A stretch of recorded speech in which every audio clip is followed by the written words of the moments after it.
형제 여러분, 한 주간에 주님의 은혜와 평안이 넘친 줄 믿습니다.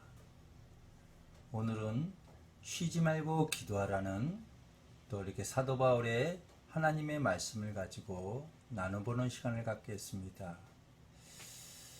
우리는 이 세상에 살면서 이 현실적인 문제 가운데 불안하고 걱정이 너무도 많은 것을 볼 수가 있습니다. 현실적인 문제를 사실 우리의 힘으로 해결할 수 있는 한계가 많이 있습니다. 근데 문제는 우리가 하나님의 말씀을 떠나서 너무 열심히 생각하고 있다는 것이죠. 그러나 우리가 지속적으로 쉬지 말고 기도하게 되면 하나님을 많이 생각할 수밖에 없습니다. 이 말은 하나님을 생각한다면 하나님은 살아계신 전능하신 하나님, 그 하나님의 임재와 능력과 말씀이 실제 삶 속에서 믿음으로 반응할 수 있는 그런 역사가 나타나기 때문에 그렇습니다. 그래서 우리가 기도가 쌓이게 되면 쌓일수록 두려움이, 염려가 줄어들게 됩니다. 그래서 우리가 다른 무기보다도 이 시간을 투자해서 지속적으로 기도하는 것이 중요합니다. 존 포스터라는 사람은 이 얘기를 합니다. 내가 쉬지 말고 기도하라, 이 말씀을 지켰더라면 내 인생이 완전히 달라졌을 텐데 땅을 치며 울고 싶은 심정이라고 이야기를 합니다. 그만큼 하나님께서는 기도를 통해서 동역자인 우리를 창세전에 그렇게 하시기로 작정하셨다는 사실을 이야기하는 것이죠. 우리 하나님이신 예수님께서 이 땅에 오셔서 항상 깨어서 한적한 곳에서 지속적으로 기도하셨습니다. 기도를 통해서 하나님의 뜻과 목적, 사역에 앞서서 하나님의 뜻을 구하신 걸 볼 수가 있는데, 그거보다도 먼저 어떤 것을 구했습니까? 하나님 자신, 아버지 자신과의 친밀한 교제 안에 있기를 원하셨던 걸 볼 수가 있습니다. 우리가 알다시피 기도는 일방통행이 아니죠. 쌍방간의 대화라고 알고 있습니다. 우리 예수님께서는 하나님 아버지와의 사랑 안에서의 교제, 창세전의 삼위일체 하나님과의 관계 안에서 한 번도 이 관계가 끊어진 적이 없습니다. 그런데 십자가의 마지막 죽으심 때 그 영혼이 떠날 때 너무도 고통스러웠던 것이 뭡니까? 하나님 아버지와의 관계의 단절이었던 것입니다.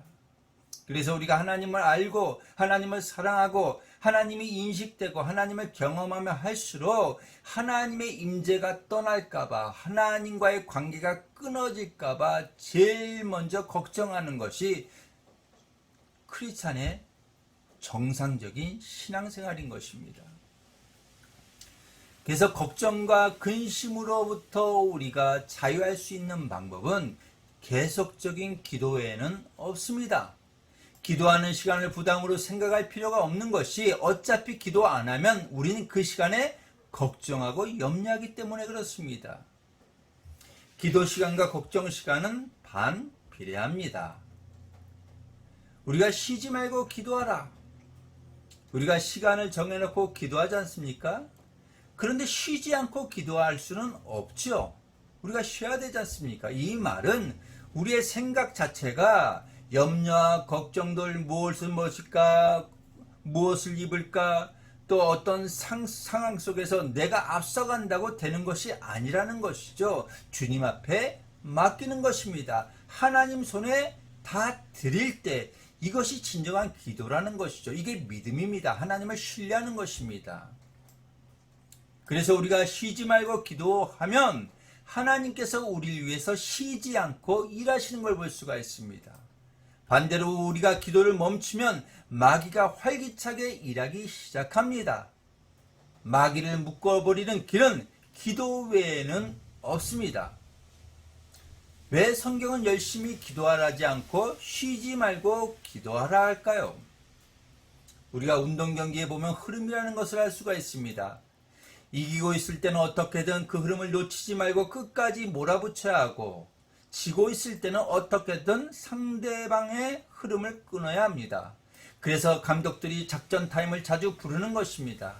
상대의 흐름을 끊어버리고 우리 팀의 전열을 재정비할 틈을 주기 위해서입니다. 혹은 승기를 잡았다고 지나치게 흥분하는 것을 막고 냉정하게 확실하게 마무리 짓기 위해서입니다.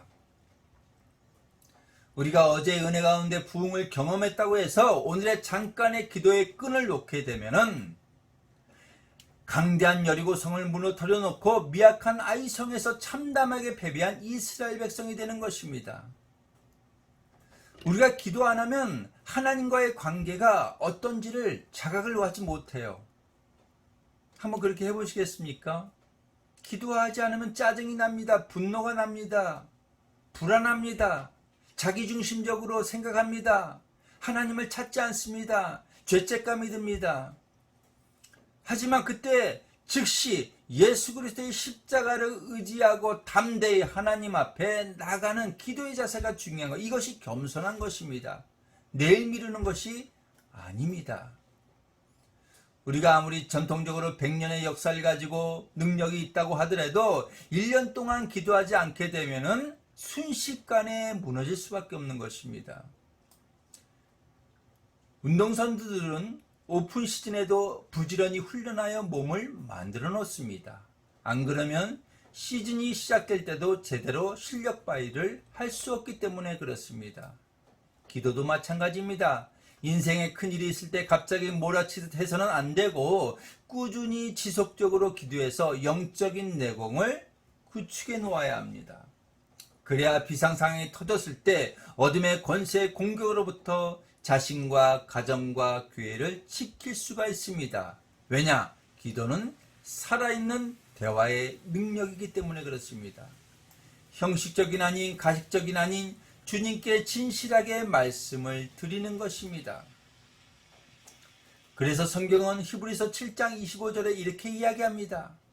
그러므로 자기를 힘입어 하나님께 나아가는 자들을 온전히 구원할 수 있으니 이는 그가 항상 살아계셔서 그들을 위하여 간구하심이라. 우리 주님의 음성을 듣기 바랍니다. 삶의 여정을 나와 함께 계속 걸어가며 역경 속에서도 내 임재를 기뻐하렴. 나는 언제나 내 곁에 있을 뿐 아니라 앞에도 있단다. 내게로 와서 나를 따르라. 너보다 앞서가며 길을 여는 나는 내 가까이 머물며 결코 내 손을 놓지 않는단다. 나는 시간과 공간에 아무런 제약을 받지 않는다. 나는 모든 곳에 언제나 존재하며 너를 위해 쉬지 않고 일한다. 그러니 너는 나를 신뢰하며 내 곁에 가까이 사는 일에 최선의 노력을 다해라. 결과적으로 하나님을 경외한다는 것이 하나님을 사랑하는 것입니다. 아브라함은 처음에는 믿음이 있다고 하였지만은 남들을 속이고 하나님을 속이고 자기의 연약한 가운데 하나님을 끝까지 의지하고 나아갈 때 믿음이 자라갔습니다. 그는 믿음이 자라가면서 하나님을 알아갔습니다. 하나님의 성품, 하나님의 아름다움, 하나님을 신뢰할 만한 분이라는 걸 믿고 나아갈 때, 때가 되어 이삭을 바칠 때 그는 견고한 믿음의 사람, 하나님께서는 아브라함아 너가 이제야 나를 경외하는 걸 알겠다 하면서 하나님께서 진정으로 아브라함이 하나님을 사랑하는 걸 알게 되었습니다. 우리도 마찬가지입니다. 지금은 앞이 안 보입니다. 염려 걱정합니다. 하지만 지속적으로 기도하고 하나님의 얼굴을 찾을 때 우리의 믿음은 견고해집니다. 하나님의 나라의 뜻과 목적 가운데 그것이 비전 가운데 비춰질 것입니다. 그래서 우리가 각 사람이 하나님의 부르신 목적 가운데 지속적인 기도를 통해서 당신의 뜻을 이루시는 것을 체험하게 될 것입니다. 그런 은혜가 있기를 우리 장병 여러분 예수님 이름으로 축원드리며 반드시 이루어질 걸 믿습니다.